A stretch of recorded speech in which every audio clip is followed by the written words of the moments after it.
Monthly inspection के लिए AWT society में है, जहाँ पे हमने कुछ महीने पहले यहाँ पे हमने एक ग्रीन मीटर इंस्टॉल किया था। आज हमने इनकी रीडिंग चेक करनी है कि 2-3 महीने के बाद क्या रीडिंग आउटपुट दे रही है। ये हम चलते हैं रीडिंग के ऊपर। ये डेट,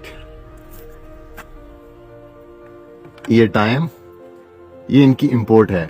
अभी तक जो है 113 यूनिट वापडा से इंपोर्ट किए हैं और 1443 यूनिट इन्होंने एक्सपोर्ट किए हैं।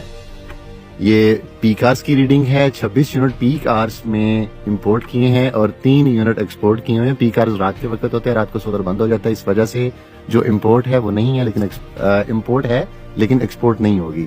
फिर उसके बाद ये है 8 नंबर पे रीडिंग है। टोटल हमारे पास जो यूनिट हैं KWH के इंपोर्ट हैं इस महीने के, और ये 1440 जो यूनिट हैं ये एक्सपोर्ट